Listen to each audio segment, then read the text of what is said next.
বন্ধুরা, আরজিকর নিয়ে একটি ভয়ঙ্কর তথ্য আপনাদেরকে দিব, যেটা শুনলে আপনারা চমকে যাবেন। বন্ধুরা, সিবিআই অপরাধীদেরকে আড়াল করার চেষ্টা করছে। মানে বুঝতে পারছেন? সিবিআই অপরাধীদেরকে আড়াল করার চেষ্টা করছে, লুকানোর চেষ্টা করছে অপরাধীদেরকে। এটা প্রমাণ দিল তিলোত্তমার মা বাবা। চলুন আপনাদেরকে পুরো ডিটেলসে সবটা বলবো যে কিভাবে সিবিআই অপরাধীদেরকে বাঁচানোর চেষ্টা করছে। চলুন। নমস্কার বন্ধুরা, আমি সনকা। আমার নতুন একটি প্রতিবেদন আপনাদের সকলকে স্বাগত। বন্ধুরা, তো ফাইনালি সত্যটা সামনে এলো, যেটা তিলোত্তমার মা বাবা পুরো প্রমাণ দিয়ে দেখিয়ে দিলেন যে কিভাবে সিবিআই কিন্তু অপরাধীদেরকে আড়াল করার চেষ্টা করছে। ভিডিওটা পুরোটা দেখুন, পুরো ডিটেলসে আপনারা জানতে পারবেন যে কিভাবে এই চক্রান্তগুলো ঘটছে। সিবিআই যে এতদিন বলছিল তথ্য প্রমাণ লোপাট, মানে তথ্য প্রমাণ লোপাট হয়েছে, এই যে ডেথ সার্টিফিকেট পাওয়া যাচ্ছে না, যেটা মানে তিলোত্তমার মা বাবা হসপিটাল কর্তৃপক্ষের কাছে ডেথ সার্টিফিকেট চেয়েছিলেন, সেই ডেথ সার্টিফিকেট না পেলে হসপিটাল কর্তৃপক্ষ বলছে পুরসভা, আর পুরসভা বলছে এই হসপিটাল কর্তৃপক্ষ। মানে বুঝতে পারছেন? এই যে সার্টিফিকেট না পাওয়া, এটাই হলো গিয়ে সবচেয়ে বড় তথ্য প্রমাণ লোপাটের একটা বড় প্রমাণ। যে সব কিছু, মানে একটা ডেথ সার্টিফিকেট বানাতে গেলে যেটা যেটা লাগে সেই প্রমাণগুলো নেই, তাহলে সার্টিফিকেট আসবে কোথা থেকে? যেটা তিলোত্তমার বাবা নিজের মুখে বললেন। উনি আরও বললেন যে এই সমস্ত কথা আমি সিবিআই ডিরেক্টরের কাছে জানিয়েছি, বলেছি সিবিআই কতটা গাফিলতি করেছে তদন্তের ক্ষেত্রে। তার থেকেও বড় কথা হলো যে তিলোত্তমার মা বাবা আরেকটি কথা বলেছেন যে রাত্রে 11:15 মেয়ে বলল, মা আমি ভালো আছি। পয়েন্ট টু বি নোটেড, রাত্রে 11:15 তিলোত্তমার মা আজকে টাইমগুলো মেনশন করে করে উনি বলছেন যে 11:15 মানে আমার মেয়ে আমাকে ফোন করে বলল, মা আমি ভালো আছি, আমি খেয়ে নিচ্ছি সবার সাথে, তুমিও খেয়ে নাও। কিন্তু সকাল 10:53 ফোন এলো যে মেয়ে সুসাইড করেছে। জাস্ট এটা ভাবা যায়? এই কথাটা শোনা মাত্রই তিলোত্তমার মা বাবা বলছেন যে আমাদের মাথার উপরে আকাশ ভেঙে পড়লো, যে এটা কি করে সম্ভব? আমার মেয়ে রাত্রেই ফোন করে বলল যে আমি ভালো আছি, আমি খাবার দাবার খেতে যাচ্ছি, অথচ ঠিক সকালে 10:53 ফোন যায় যে আপনার মেয়ে, প্রথমত বলা হয় যে আপনার মেয়ে সিরিয়াস, আপনার মেয়ে ভর্তি আছে, হেনা তেনা, তারপর শেষে বলা হয় আপনার মেয়ে সুসাইড করেছে। ভাবুন। তারপর তিলোত্তমার মা বাবা বলছে, যখন কথাটা আমি শুনি তখন রীতিমতো কান্না করি, আমি গাড়িতেও কেঁদেছি, কিন্তু যখন আমি হসপিটালে আসি তখন জানি না কেন আমরা দুজনে পাথর হয়ে গেছি।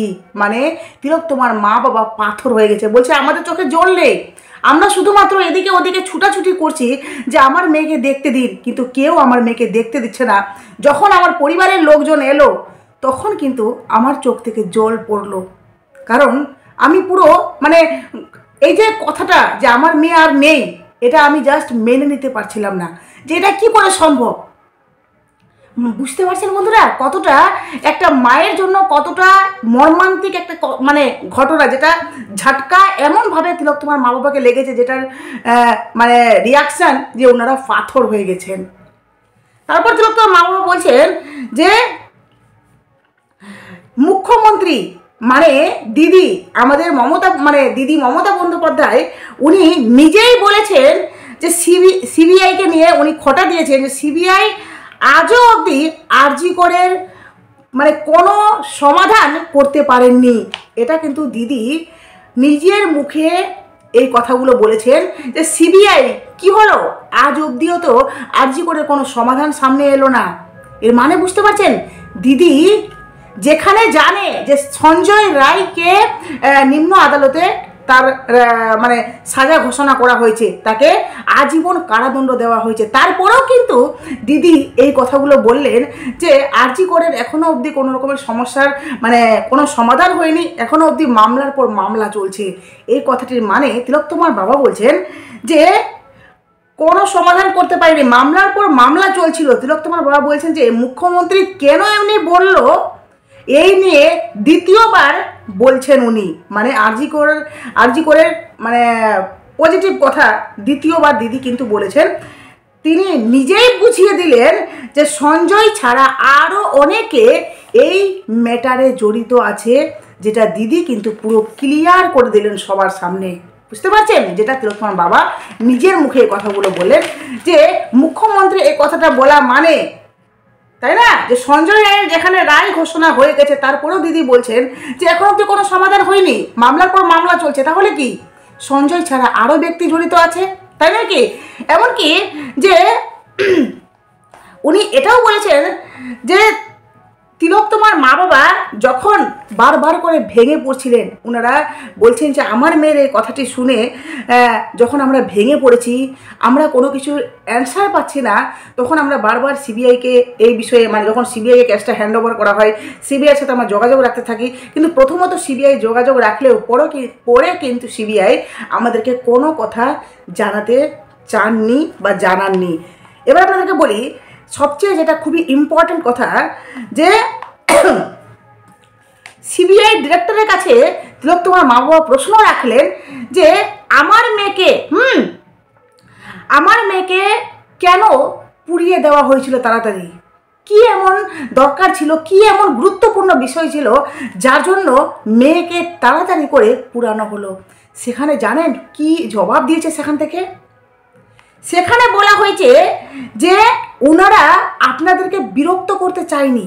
পয়েন্ট টু বি নোটেড, ওনারা আপনাদেরকে বিরক্ত করতে চায়নি। ওনারা মানে ভাবলেন যে কি আপনাদেরকে বিরক্ত করব, যার জন্য ওনারা কিন্তু পুড়িয়ে দিয়েছেন, সমস্ত কাজটা ওনারাই করেছেন। মানে তিলোত্তমার মা বাবা তার বিরুদ্ধে বললেন যে আমরা চেয়েছিলাম দ্বিতীয়বার ময়না তদন্ত করতে, কিন্তু আমাদের কথা শোনা হয়নি, এটা তো অপরাধ। আমার মেয়ে, আমি দ্বিতীয়বার ময়নাতদন্তের জন্য বললাম, কিন্তু আমাদের কথা শোনা হয়নি। সেখানে সিবিআই কর্তা সীমা পাহুজা ম্যাডাম বললেন যে এটা কোনো রকমের অপরাধ নয়, এটা কোনো দোষ নয়। ওনারা ভেবেছেন যে আপনাদের একমাত্র মেয়ে যে আর পৃথিবীতে নেই, যে চলে গেছে, যার জন্য ভাবলেন যে আপনারা ভেঙে পড়েছেন, আপনারা মানে পুরো হতাশ, যার জন্য আপনাদেরকে ডিস্টার্ব না করে পুরো কাজটা ওনারা মানে মেনটেন করেছেন। ভাবতে পারছেন? তিলোত্তমার মা বাবা এই কথাগুলো নিজের মুখে বলছেন যে এই কথা নিয়ে আমি ওখানে বলেছি, আর তার বিরুদ্ধে আমাকে এই ধরনের কথা বলা হয়েছে। মানে এখানেই জাস্ট বুঝুন যে কিভাবে অপরাধীদেরকে আড়াল করা হচ্ছে, কিভাবে তাদের পক্ষপাতী নিয়ে জাস্ট যা নয় তা তিলোত্তমার মা বাবাকে বুঝিয়ে দেওয়া হচ্ছে। যেখানে সবচেয়ে বড় কথা যে আমার মেয়ের প্রথম ময়নাতদন্ত হলো, যেখানে আমি কিছুই জানি না, কি হলো না হলো, ঠিকঠাক মতো হয়নি, আমি সন্তুষ্ট নই। তারপর আমি আমার মেয়ের আবার কোথাও ময়নাতদন্ত করাতে চাই অন্য জায়গায়, কিন্তু আমি করাতে পারলাম না। তার বিরুদ্ধে কি বললেন পাহুজা ম্যাডাম, সেটা জাস্ট ভাবুন যে এটা কোনো অপরাধ নয়। যাই হোক, আপনাদের এই কথাগুলো কেমন, মানে কি রিয়াকশান হচ্ছে আপনারা অবশ্যই কিন্তু কমেন্ট বক্সে বলবেন। তারপরেও তিলোত্তমার মা বাবা বললেন যে ওই যেই ছজন তিলোত্তমার সাথে লাস্ট ডিনার করেছিল, মানে যেই ছজন তিলোত্তমার সাথে যেই ফোনটা তিলোত্তমার শেষবারের মতো তার মাকে করেছিল যে মা আমি খাবার খেতে যাচ্ছি সবার সাথে, সেই খাবারটা যে ছজন মিলে খেয়েছিল, তারা এখনও অবধি তিলোত্তমার মা বাবার সাথে কোনো রকমের কোনো যোগাযোগ রাখেনি, কোনো ফোন করেনি যে একটা ফোন করে জানবে যে মাসিমা বা কাকিমা আপনি কেমন আছেন, সেই ফোনটা অবধি করেনি। জাস্ট ভাবুন, তিলোত্তমার মা বলছেন যে আমাকে ফোন অবধি করা হয়নি। তারপরেও আমি কিন্তু এদের নাম প্রথম থেকে বলে আসছি যে এদেরকে তদন্তের আওতায় আনা উচিত, এদেরকে জিজ্ঞাসাবাদ করা উচিত যে এরা সেদিন তিলোত্তমার সাথে লাস্ট ডিনার করেছিল, ডিনারটা মানে পুরো ডিটেলসে এদেরকে বলা উচিত, জিজ্ঞাসাবাদ করা উচিত। বুঝতে পারছেন? এবার বলছেন তিলোত্তমার মা বাবা যে সিবিআই কিন্তু আদালতে দাঁড়িয়ে বলেছে যে প্রশ্নগুলি করেছেন তিলোত্তমার বাবা মা, সেগুলির উত্তর দিলে অপরাধীরা ছাড় পেয়ে যেতে পারে। এই কথাটি মানে সিবিআই বলেছেন। কিন্তু তাহলে প্রশ্ন যে সিবিআই তাহলে কি তদন্ত করছে? যদি আমার আমার মনে যে প্রশ্নগুলো জাগছে আমি সেই প্রশ্নগুলো করলে যদি অপরাধী ছাড় পেয়ে যায়, তাহলে সিবিআই কি তদন্ত করছেন, যেটা তোমার বাবা বললেন, মানে সব কিছু বলে, এসব কিছু বলে তদন্তটাকে ওনারা ঝুলিয়ে রাখতে চাইছেন। Point to be noted. তোমার বাবা বলছেন যে এইসব কথা বলে তদন্তটা ঝুলিয়ে রাখতে চাইছেন ওনারা। হাইকোর্টে মামলা নিয়ে, মানে তোমার মা বাবা বলছেন যে হাইকোর্টে মামলা আমরা নিয়ে আসতে চাই। দেখুন বন্ধুরা, তিলোত্তমা যখন, মানে তাদের একমাত্র কন্যা তিলোত্তমা, তাই না? তো তিলোত্তমাকে নিয়ে ওদের অনেক স্বপ্ন ছিল মা বাবার। মেয়েকে নিয়ে লড়াই, মেয়ের জন্য যা কিছু করার সব কিছু মেয়ে, তাই না? আজকে দেখুন মেয়েকে পড়াশোনা করিয়ে সব কিছু, মানে তাকে যোগ্য বানিয়েছিল, তাই না? মেয়ে একদিন, মানে হয়তো কিছুদিন পরে মেয়ে একটা মানে মানে ভালো একটা ডাক্তার পরিপূর্ণ হতো, তাই না? ডাক্তার সে অলরেডি হয়ে গেছিলো, সে পেশেন্ট বা রোগী দেখাশোনাও করতো, কিন্তু তারপরেও সে পরিপূর্ণ হতে আরও কিছু দিন বাকি ছিল। কিন্তু কথাটা হলো যে তিলোত্তমার মা বাবা বলছেন যে আমরা তিলোত্তমার জন্য সব করেছি, এবার মেয়ে তার কাজের জায়গায় এই ধরনের ঘটনার শিকার হয়েছে, এবার আমরা তিলোত্তমার জন্য শেষ অবধি লড়াই করে যাব, যার জন্য আমরা দিল্লিতে বারবার যেতে পারছি না। আমরা কেসটা যখন মানে হচ্ছে, কোর্টে উঠছে, তখন আমরা বুঝতে পারছি না, যার জন্য আমরা কেসটাকে হাইকোর্টে নিয়ে আসতে চাই। আমরা এখানে থাকলে আমাদের সুবিধাও হবে, প্লাস আমরা সবটা দেখতে পাবো, যার জন্য তিলোত্তমার মা বাবা বলছেন, মানে তিলোত্তমার মা বাবা বলছেন যে আমরা সবচেয়ে বেশি হাইকোর্টের উপর ভরসা রাখতে পারি বা রাখছি। হাইকোর্টের উপর আমাদের আস্থা আছে, হাইকোর্ট আমাদেরকে নিশ্চয়ই মানে জাস্টিস দিবেন। ওনারা আরও বলছেন যে সিবিআই কেন খেলা খেলছে সত্যি জানি না। বলছেন সিবিআই কেন যে খেলা খেলছে সত্যি জানি না। অথচ ভাবুন যে সিবিআই অন্য জায়গায়, অন্য কোথাও দেখুন সিবিআই কিন্তু ভালো রেজাল্ট দিচ্ছে। এইসব ম্যাটারে সিবিআই এতটাই সিরিয়াস যে সিবিআই কিন্তু খুব ভালো তদন্ত করছেন, খুব ভালো ফলাফল, মানে অপরাধীরা সামনে আসছে, তাদের একটা প্রাপ্য শাস্তিও হচ্ছে, তাই না? কিন্তু জানি না কেন আরজি কর ম্যাটারে সিবিআই এতটা মানে ঢিলামি, এতটা লুজার কাজ করছেন সত্যি জানি না। এমনকি ওনারা বলছেন যে আমরা বলেছি মেয়ের তদন্তটাকে নিয়ে সার্কাস করা হচ্ছে। Point to be noted. ওনারা বলছেন যে আমার মেয়ের তদন্তটাকে নিয়ে সার্কাস করা হচ্ছে। একটা মা বাবা কতটা কষ্ট পেলে এ ধরনের কথা বলে জানি না কেন। এমনকি রাষ্ট্রপতি নিয়ে উনি কিন্তু মুখ খুললেন, মানে তিলোত্তমার মা বাবা মুখ খুললেন। উনি বললেন যে রাষ্ট্রপতি উনি একজন মহিলা হয়ে, তাই না, দ্রৌপদী মুর্মু উনি একজন মহিলা হয়ে কি করে উনি আমাদেরকে পাল্টা রিপ্লাই দিলেন যে আমরা অবশ্যই এই ব্যাপারটাকে মানে সহানুভূতি জানাচ্ছি, কিন্তু আমরা বা আমি আপনাদেরকে সময় দিতে পারবো না, আমার সময় নেই। উনি এই কথাটি শেষে বললেন যে দেখুন ভারতবাসী, আমরা কোন দেশে বা কোন রাজ্যে বসবাস করছি যেখানে আমাদের এই অবস্থা। উনি আজকে এই কথাগুলো আবার রিপিট করলেন। সবচেয়ে বড় কথা হলো যে তিলোত্তমার মা বাবা সিবিআইয়ের সমস্ত সত্য কথাগুলো জনসম্মুখে বললেন। ওনারা পরিষ্কার বললেন যে পাহুজা ম্যাডাম এইভাবে বলেছেন আমাদেরকে যে ওনাদের কোনো অপরাধ নেই, এটা কোনো অপরাধ নয়, ওনারা আপনাদেরকে ডিস্টার্ব করতে চায়নি, তো ওনারা নিজেই সমস্তটা করে নিয়েছেন।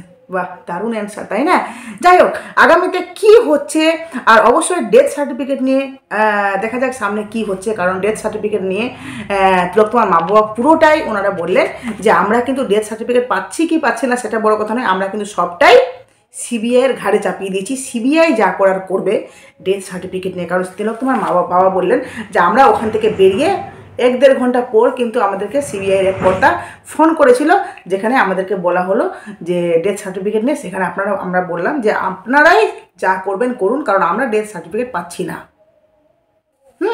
তো হসপিটাল কর্তৃপক্ষ মানে এমনভাবে এই ব্যাপারটা থেকে এড়িয়ে যাচ্ছে যে ওনারা ভালো করে জানেন যে ডেথ সার্টিফিকেট মানে বানাতে গেলে বা ডেথ সার্টিফিকেট দিতে গেলে কী কী প্রমাণ লাগবে সেগুলো কিন্তু এখন ওনাদের কাছে নেই, যার জন্য ওনারা কিন্তু মানে এই ব্যাপারটা থেকে এড়িয়ে যাচ্ছেন। আর দিদি ফাইনালি যখন তখন এমন কথা বলে ফেলেন যে দিদি কথাগুলো বলে সবার সামনে এমনভাবে প্রেজেন্ট করেন যে নিজের মুখে কিছু না কিছু বলতে গিয়ে দিদি সত্যটা বের করে দেন। যেভাবে বিনীত গোয়েলকে নিয়ে বলেছিলেন যে আমি আরজিকরের ম্যাটারটা নিয়ে সারা রাত ফোনে ছিলাম, এর কথাটার মানে কি সারা রাত কি দিদির ডাইরেকশন দিচ্ছিলেন? আর সেটা আমার কথা নয়, এটা তোমার বাবার কথা, সবাই বলছেন, সবাই জানেন এই কথাটা।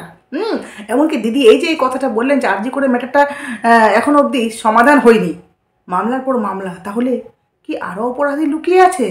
যাই হোক, প্রতিবেদনটি এখানে শেষ করলাম। অবশ্যই আপনাদের মূল্যবান মতামত আমার কমেন্ট বক্সে দেবেন। নতুন থাকলে চ্যানেলটি সাবস্ক্রাইব করে নোটিফিকেশন অন করে পাশে থাকবেন।